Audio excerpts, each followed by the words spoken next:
The morning of the big announcement came with no warning. In the great meeting hall of the Galactic Concord, over 500 different alien species sat in their special seats. The air felt heavy with the usual mix of strange smells from so many different life forms breathing together. Frank Miller walked slowly to the center of the room. As Earth's main speaker, he had stood in this spot many times before. Today was different. Today would change everything. Frank looked tired. His normally bright blue eyes seemed dull after many sleepless nights. He ran a hand through his graying hair and waited for the room to quiet down. Friends, partners, and fellow members of the Galactic Concord, he began, his voice strong despite his tired appearance.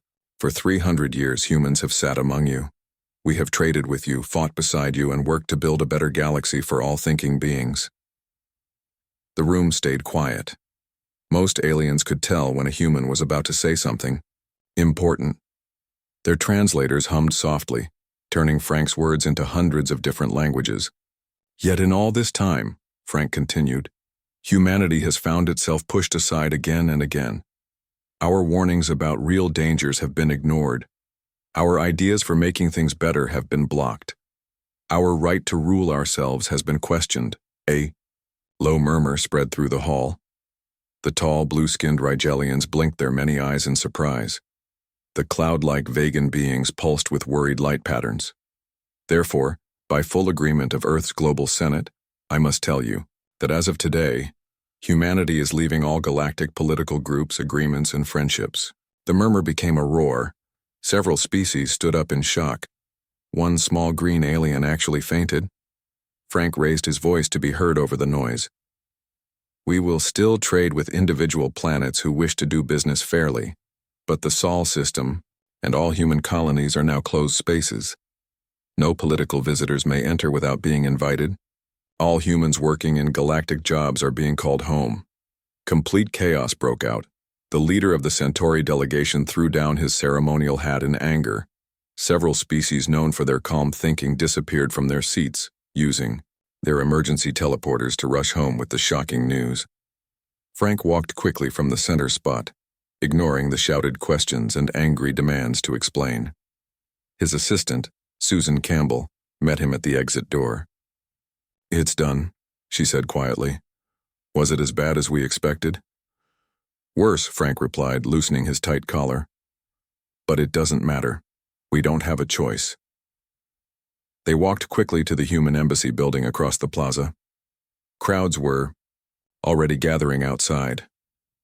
News traveled fast on the capital planet. Inside the embassy, workers were busy packing up important papers and taking down the symbols of Earth. Most people moved with quick purpose, but no one seemed sad or worried. How soon until the last ship leaves? Frank asked the security chief, George Beck. 2 hours, George answered. Most of our people are already gone. Just the final sweep crew left now. Frank nodded and walked to his office for the last time. Through the window, he could see more aliens arriving at the embassy gates. Some looked angry, others confused. A few seemed honestly sad. 20 years of work in this office, Frank thought. 20 years trying to get them to listen. Susan brought him a cup of coffee. The emergency council is meeting right now. They're demanding we send someone to explain. Frank laughed without humor. Let them demand. We don't answer to them anymore. On screens around the office, they could see the effects already starting. News channels from across the galaxy showed panicked trading markets. The value of many companies was dropping fast. Ships at space docks were being unloaded as trade deals fell apart. Did we do the right thing? Susan asked quietly. Frank took a long drink of his coffee before answering. You've seen the data. You know what's coming. We tried to warn them for 50 years. He stood and looked out at the alien capital city one last time. Beautiful towers of crystal and metal reached to the sky. Millions of beings from across the galaxy lived here, working together in what they believed was a perfect system. They wanted our help, our resources, our military, Frank said, but they never wanted our advice. Well, now they can face what's coming without us. The secure phone on his desk buzzed. Frank picked it up. Yes? Good. We'll be ready. He hung up and turned to Susan. "Our ship is landing on the roof in 10 minutes. Time to go." As they gathered their final personal items, the building shook slightly. Outside, some protesters were trying to break through the gate. "They won't get in," George said from the doorway. "But we should hurry." On the roof, the wind blew hard as a sleek black ship dropped from the sky. Its engines hummed quietly, much more advanced than most ships in the Galactic Fleet. The small group of remaining humans climbed aboard quickly. Frank was the last to enter. He turned for one final look at the alien city, then stepped inside and sealed the door. The ship rose smoothly and accelerated toward space. No one tried to stop them. The Galactic Concord had many laws, but none that could force a species to stay if they wanted to leave. Inside the ship, Frank strapped himself into a seat and closed his eyes. He felt tired to his bones, but also strangely free. "Set course for the Jupiter station," he told the pilot. "Not Earth?" Susan asked from the seat beside him. Frank shook his head. "Earth is just coordinating the withdrawal. The real work is happening at Jupiter." The pilot entered the commands and the ship jumped to faster than light speed. Through the windows, the stars stretched into long lines of light. Frank pulled out a small device and pressed his thumb to the scanner. A hidden compartment in the wall opened, revealing a black box with a single button. "Is that it?" Susan whispered. "Yes." The final communication cut off. Frank took a deep breath. "Once I press this, we'll be truly on our own." His finger hovered over the button for a moment. 300 years of human involvement in galactic politics was about to end completely. He pressed the button. All across the galaxy, human communication systems went silent at once. Emergency channels, diplomatic lines, trade networks, all dead. The separation was complete. "It's done," Frank said quietly. "Now we see if we can save ourselves before it's too late." The ship sped toward Jupiter, where the largest project in human history was taking shape in secret. The true reason for humanity's exit from galactic politics waited there, something too important to trust to aliens who wouldn't listen. And across the galaxy, panic was only beginning to spread. 2 weeks after Earth's shocking exit from the Galactic Concord, Alan Parker sat in his office on Luna Station. The room was full of screens showing numbers and charts from all over the galaxy. Every screen showed the same thing: falling prices and economic panic. Alan rubbed his tired eyes. He had barely slept since the withdrawal began. As chief economic analyst for the Human Diplomatic Corps, he had to track what was happening to the galaxy's economy now that humans had pulled out. "It's even worse than we predicted," said Diane Foster as she walked into the room. She pointed to one of the screens showing the Orion Trading Exchange. "The Brell Corporation just lost 60% of its value in one day." Alan nodded. "They relied too heavily on rare metals from Earth. But look at this one." He pointed to another screen. "Sirius Financial is actually up 12 points. Some companies prepared better than others," Diane said, sitting down next to him. "But most of the galaxy is in free fall." This was the truth. Over 300 years, humans had carefully woven themselves into thousands of supply chains. Earth's factories made special parts that other species needed. Human scientists created medicines that helped many aliens. Human workers filled jobs across the galaxy. Now, all of that was gone. "Any word from the Concord?" Alan asked, taking a sip of cold coffee. Diane shook her head. "They've sent 16 official messages asking us to return to talks. The Senate has ignored all of them." "Good," Alan said firmly. They had their chance to listen. 300 years of chances. On the far side of the room, a secure line started beeping. Alan walked over and pressed his hand to the scanner. The face of Paul Edwards appeared on the screen. As governor of New Hope, the largest human colony in the Proxima Centauri system, Paul was one of the key leaders in the withdrawal plan. "Alan, we have another wave of returnees coming in," Paul said. His face looked tired. 5,000 more humans from Rigel and the outer colonies. "We're running out of temporary housing. I'll send more prefab units on the next transport," Alan promised. "Any problems with the locals?" Paul's expression darkened. Some.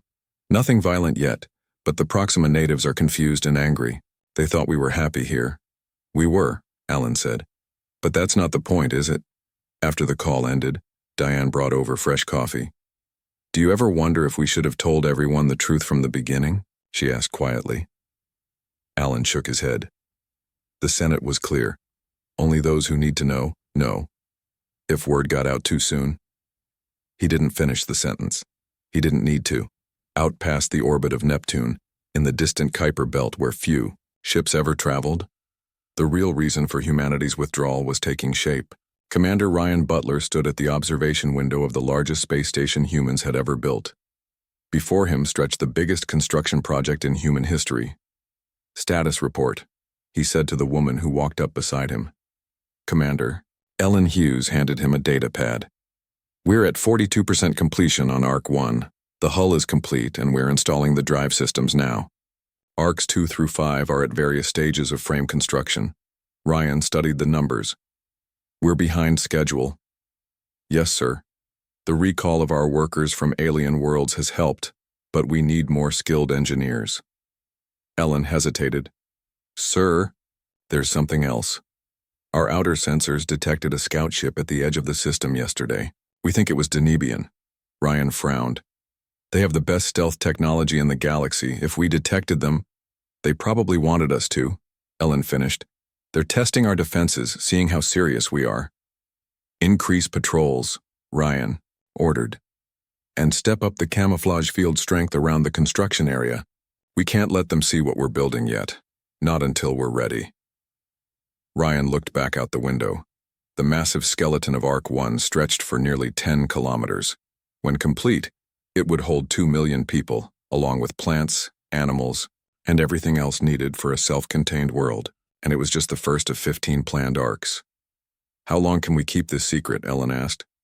We only need another 6 months, Ryan said. By then it won't matter if they know.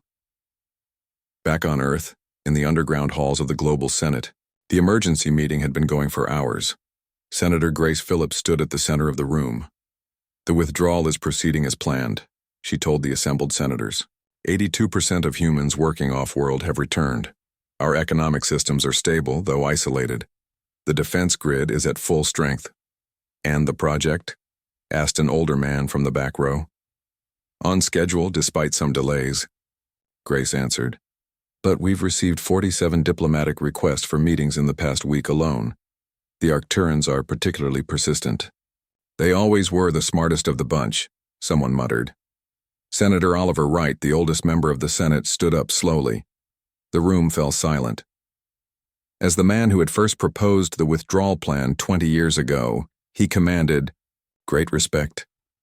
We knew this would not be easy, he said, his voice still strong despite his age. We knew the galaxy would not understand. But what choice did we have? When we discovered what was coming, we tried to warn them. For 50 years we tried. They called us paranoid.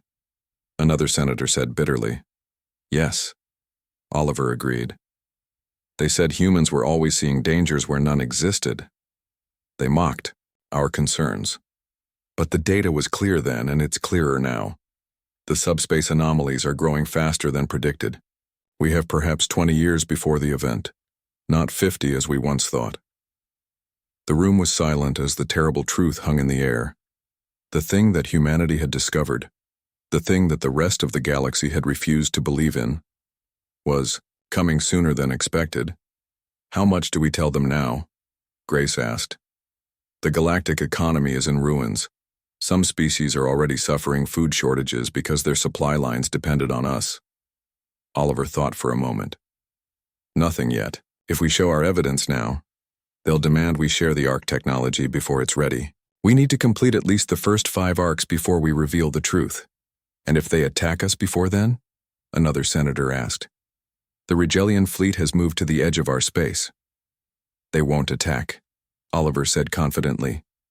They're too busy fighting among themselves now that we're gone. Our intelligence reports show that old rivalries are flaring up again without humans to mediate. Grace nodded. That's true. The Centaurian vegans are already in a trade war. The Arcturans have closed their borders. Let them fight, Oliver said. It buys us time. When the arcs are ready, we'll tell them everything. We'll offer to save as many as we can. He looked around the room. But humans come first. We saw the danger coming, we prepared, we will survive. As the meeting ended, Grace walked with Oliver to the transport tube. Do you ever regret not trying harder to convince them? She asked softly. Oliver looked suddenly much older. Every day, but some lessons can only be learned the hard way. Even if it means watching the galaxy panic while we build our arcs in secret. 1 month after humanity withdrew from galactic politics, strange stories began to spread. Aliens across the galaxy tried to understand why humans had left so suddenly.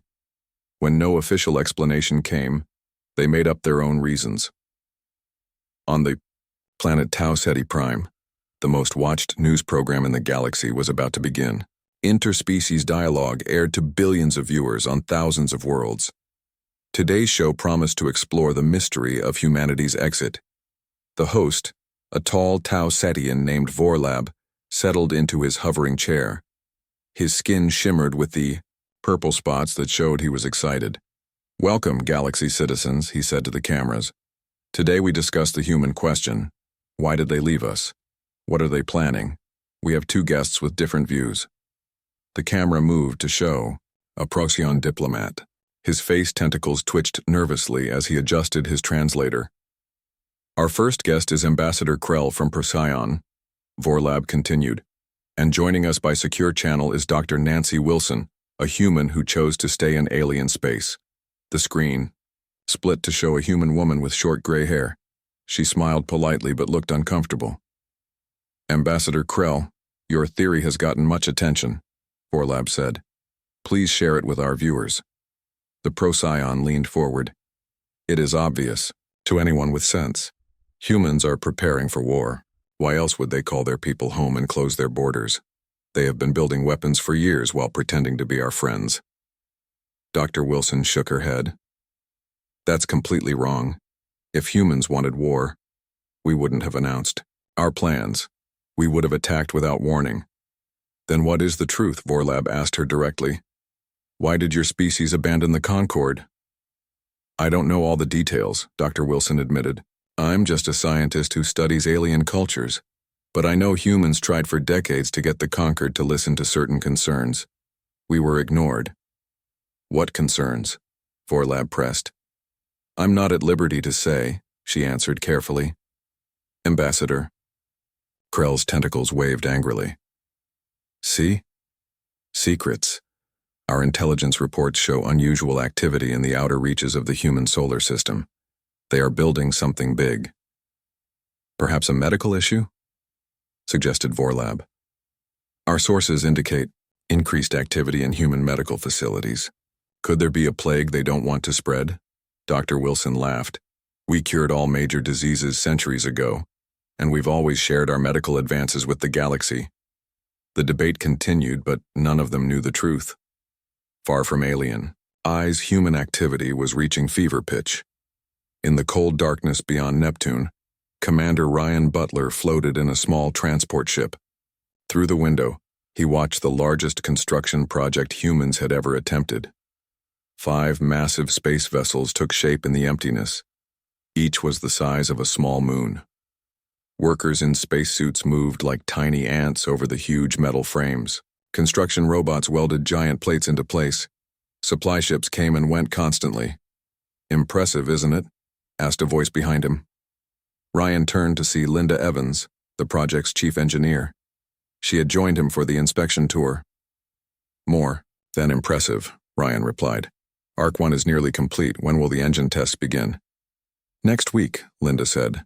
If all goes well, we'll have our first fully functional arc within a month. Ryan nodded with satisfaction. We're ahead of schedule. That's good news for once. Linda's face grew serious. But there's a problem.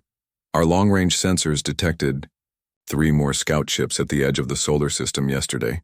Different species this time. Centauri, Vegan, and Arcturan. They're getting curious. Can we keep the cloaking fields up? Ryan asked. Yes, but they're not perfect. The more ships that come looking, the more likely someone will see through them. Linda hesitated. Maybe it's time to tell the truth. Ryan shook his head firmly. Not yet. The Senate wants at least 3 arcs ready before we reveal everything. Otherwise, there will be panic and demands we can't meet. Their transport ship drifted closer to Arc 1. The ship's true size became clear as they approached. 10 kilometers long and 3 kilometers wide, it was designed to house hundreds of thousands of people, along with animals, plants, and everything else needed for a self-contained world. Do you think it will be enough? Linda asked quietly. Even with all 15 arcs, we can only take a fraction of Earth's population. Ryan had no answer for that. The math was cruel but simple. Humanity had nearly 11 billion people spread across Earth and its colonies. The arcs, even when all were complete, could carry perhaps 2 billion at most. The lottery system is fair, he finally said. Everyone has the same chance. And the rest? Linda pressed. The rest will have to take their chances in the shelters, Ryan replied. If the predictions are wrong, if the event is less severe than we think, they might survive. But they both knew what the data showed. When the subspace anomaly finally reached full strength, normal space would be torn apart. Planets would break, suns would die. The entire sector of the galaxy would become uninhabitable for thousands of years. Back on Earth in a small apartment in what had once been called New York, Jack Howard watched the night sky with his telescope. He was not a government official or scientist. He was just a teacher who loved the stars. Like most humans, he knew nothing about arcs or anomalies. The news said humanity had left galactic politics because aliens didn't respect human interests. That seemed reasonable to Jack. Aliens had always been strange and difficult to understand. His phone rang. It was his brother Carl, who worked for the government in some job he never discussed. Jack, Carl said without greeting. Are you still good at keeping secrets? Yes, Jack answered, surprised by the question. Why? I need you to prepare, Carl said. His voice sounded strained. Pack essential items. Be ready to leave on short notice. Something big is coming. What are you talking about? Jack asked. Is this about leaving the Concord? There was a long pause. It's bigger than that, much bigger. I can't say more over the phone, just be ready when I call again. The line went dead. Jack stared at his phone, then looked back up at the stars. They seemed colder and more distant than before. Across the galaxy, aliens continued to argue about human motives. Some said humans were selfish and had found some valuable resource they didn't want to share. Others thought humans were building a weapon to control the galaxy. A few believed humans had seen the future and knew something terrible was coming. In the great hall of the Galactic Concord, now with empty human seats, the Arcturan delegates stood to speak. Arcturans rarely spoke in public, preferring to work behind the scenes. When they did speak, others listened. We have studied human behavior for centuries, the Arcturan said. They are not a species that acts without reason. If they have withdrawn from us so completely, they believe they face an existential threat. The hall grew quiet. Existential, threat. The words hung in the air. We must find out what they know, the Arcturan continued, before it is too late for all of us. The vote was unanimous. A joint delegation would go to Earth to demand answers. If humans refused to talk, more forceful measures would be considered. The message was sent through the last remaining diplomatic channel to Earth. The response was brief. We will receive your delegation in 30 days. 30 days.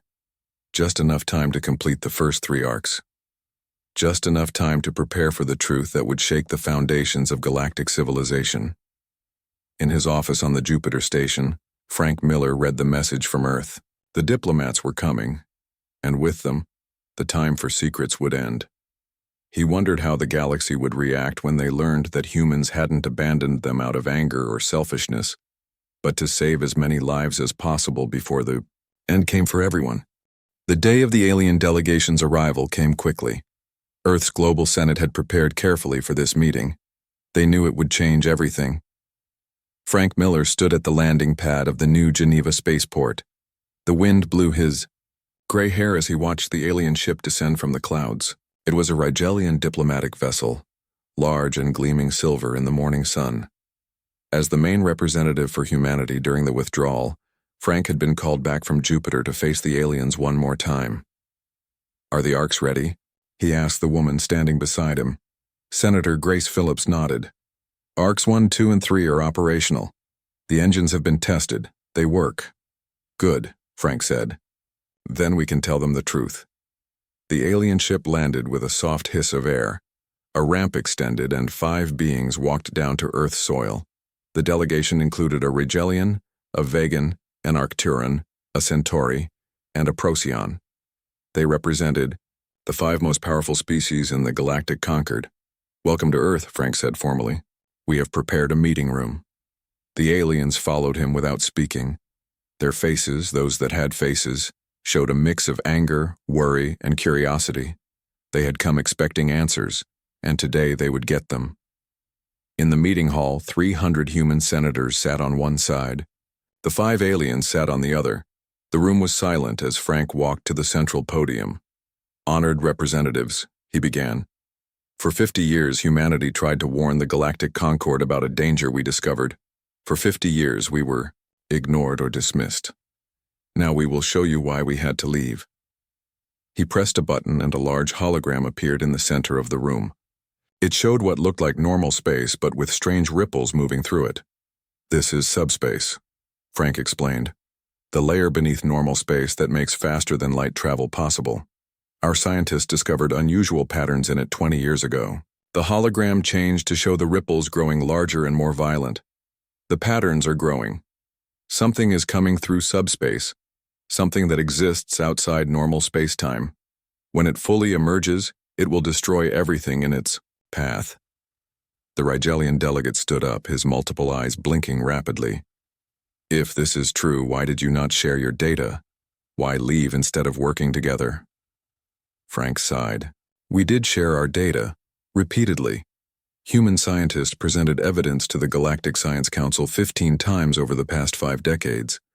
Each time, our findings were rejected as flawed or alarmist.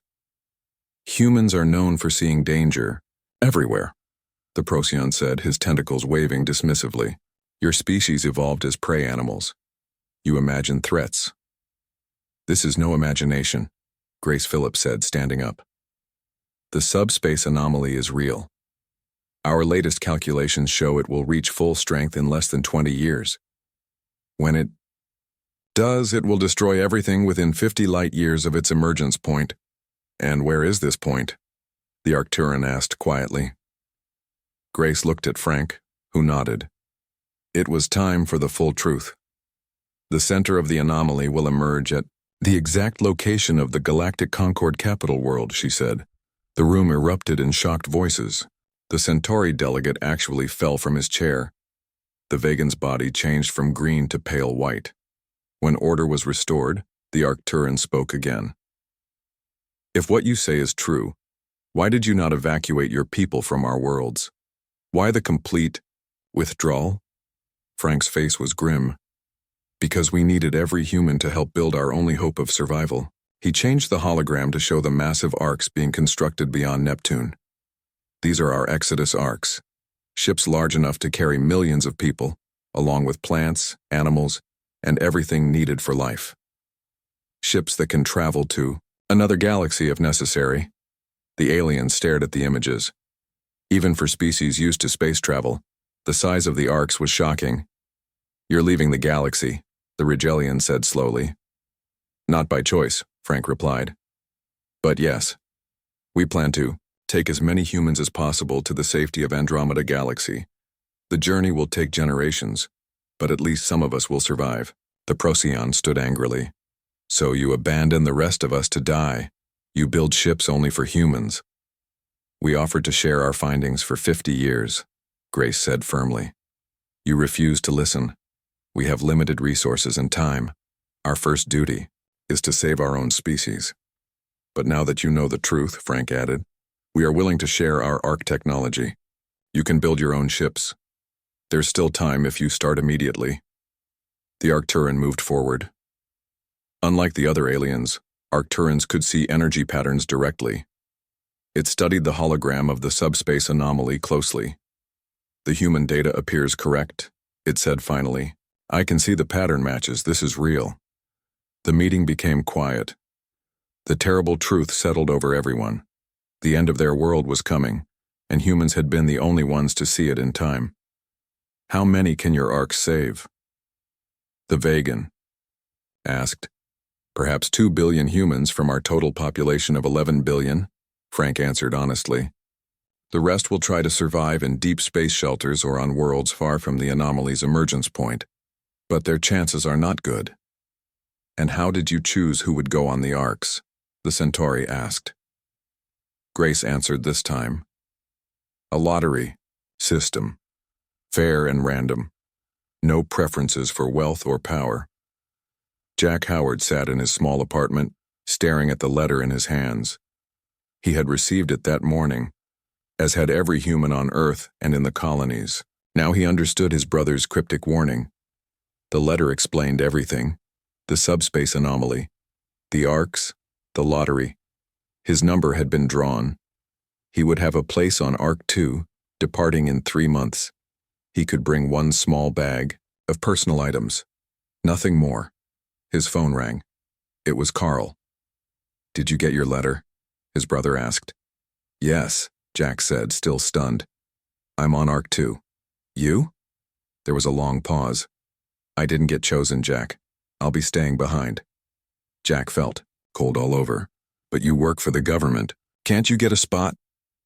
"It doesn't work that way," Carl said. "The lottery was truly random. Even most senators are staying behind. It was the only fair way." Jack thought about his classroom of students. How many of them had been chosen? How many would be left behind? The thought made him sick. "What happens now?" he asked. "Now the real panic begins," Carl said. "When the news spreads throughout the galaxy that the end is coming, everything will change. Some species will try to build their own arcs. Others might try to take ours by force. There's going to be chaos, Jack. That's why we kept it secret as long as we could."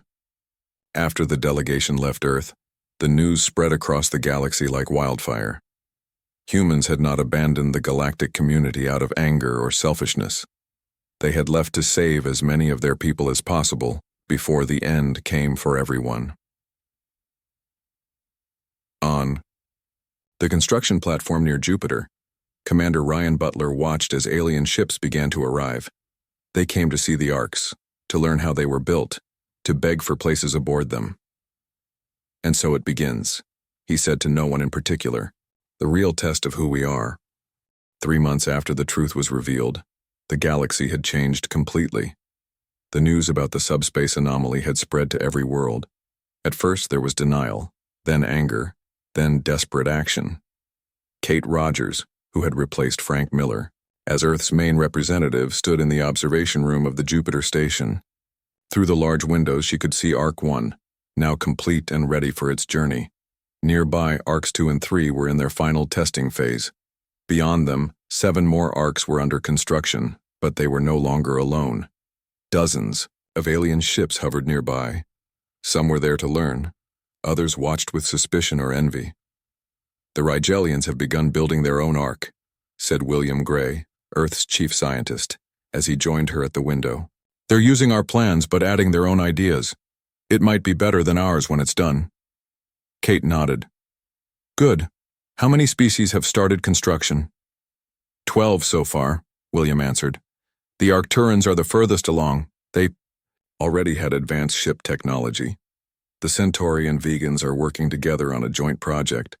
"And the others?" Kate asked. William's face grew sad. "Many of the smaller species don't have the resources or technology to build arcs. They're sending us requests daily, asking for places on our ships." Kate turned away from the window. This was the hardest part of her job. "We barely have room for our own people. We can't save everyone." "I know," William said. "But perhaps we could take some representatives from each species. A few thousand from each world wouldn't impact our capacity much, but it would ensure their cultures survive." Kate thought about it. The idea had merit. Bring it to the Senate. They might agree to a limited number. On Earth, The great evacuation had begun. Jack Howard stood in line with hundreds of others waiting to board the shuttle that would take them to Ark 2. Each person had one small bag of personal belongings, nothing more. The mood was strange. No one spoke much. How could you be happy about being chosen to live when billions would be left behind?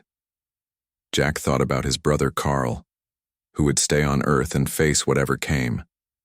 The line moved forward, slowly. Guards checked each person against the list. There had been attempts by desperate people to steal the identity cards of those chosen in the lottery. Security was tight. "Next," called a tired guard. Jack stepped forward and handed over his card. The guard scanned it and nodded. "Shuttle 7, Bay 4. Move along." Jack walked through the gate, then turned for one last look at Earth. The sky was blue, the grass was green. Birds flew overhead. It was hard to believe this world was doomed. A young woman stood next to him, also looking back. Her eyes were red from crying. "My parents didn't get chosen," she said when she noticed Jack looking at her. "My whole family. Just me." Jack nodded. "My brother is staying behind, and all my students." "Are you a teacher?" she asked. "Yes, elementary science." She smiled slightly. "I'm a doctor. I guess they thought we might be useful on the new world." Jack shook his head. The lottery was completely random. The algorithm made sure there was a good mix of skills and ages, but no one got special treatment. They boarded the shuttle together. As it rose into the sky, Jack looked out the window until Earth disappeared from view. In the great hall of the Galactic Concord, species that had argued for centuries now worked together with desperate speed. The Arcturan delegate, who had first believed the human data, now led the Joint Survival Commission. "We have made progress," the Arcturan told the assembled representatives. 17 arcs are now under construction across the galaxy. The humans have shared all their technology freely. We have created a unified database of all our scientific knowledge, cultural heritage, and biological data. "But it is not enough," said the Rigelian delegate. "Even with all planned arcs, we can save less than 5% of the galaxy's population." The room grew quiet. This terrible math had been known from the beginning, but hearing it again made the truth no easier to bear. "We must focus on what we can save," the Arcturan continued. "Each species has begun its own selection process. Some use lotteries like the humans. Others choose by skill or age or genetic diversity. We cannot judge these choices. Each civilization must decide for itself who will carry its legacy to the stars." Out in the Kuiper Belt, Commander Ryan Butler watched as Ark 1 prepared for its first test flight. The massive ship would move to a position near Mars, then return. If all systems functioned correctly, it would be ready for its final journey. "Engine room reports ready," said Commander Ellen Hughes. "Life support is green. Navigation is standing by." Ryan took a deep breath. "Begin departure sequence." The great engines of Ark 1 glowed blue, then white. Slowly, the massive ship began to move. Despite its enormous size, it moved gracefully, like a whale swimming through the ocean of space. "All systems functioning within parameters," Ellen reported. "We're on our way." Ryan watched as the Ark grew smaller in the distance. In 6 months, this ship would leave the galaxy forever, carrying 500,000 humans to a new home in Andromeda. Ark 2 would follow a month later, then Ark 3. The journey would take over 200 years. Most of those who boarded would not live to see their new home, but their children or grandchildren would. On a small ship nearby, representatives from 20 alien species watched in silence as the human Ark departed on its test flight. For centuries, they had seen humans as strange, emotional creatures who always expected the worst. Now, they understood that this caution had saved at least some of humanity from extinction. "They saw what we could not see," said the Vegan ambassador. "They prepared while we ignored their warnings. And yet they shared their salvation with us," added the Centauri, "even after we dismissed them." Back on Earth, in the underground bunkers, being built to shelter those who could not leave, Carl Howard worked tirelessly. As part of the stay-behind plan, He helped design systems that might allow some humans to survive the coming cataclysm. The anomaly might not destroy everything, he told his team. The outer planets might survive, or the effects might be less severe than predicted. We have to be ready either way. No one believed these hopeful words, but they worked as if they did. What else could they do? In her quarters aboard the Jupiter station, Kate Rogers received a message from the Galactic Concord. It was an official apology for dismissing human concerns for so many years, along with a request. The species of the galaxy ask that humans return to lead the Joint Survival Commission. The message read, "In this time of crisis, we need the human ability to prepare for the worst while hoping for the best." Kate smiled sadly. After centuries of being seen as paranoid, humanity was now valued for exactly that quality. She sent a simple reply, "We will help in any way we can." As Arc 1 completed its successful test flight and returned to the Kuiper Belt, a new era began. Humanity had left galactic politics in anger and frustration, causing panic throughout the universe. But in doing so, they had ultimately created something unprecedented, a galactic civilization united by the struggle to survive. The journey ahead would be long and difficult. Most would not survive. But some would carry the flame of consciousness to a new galaxy, a new beginning, and they would not be traveling alone.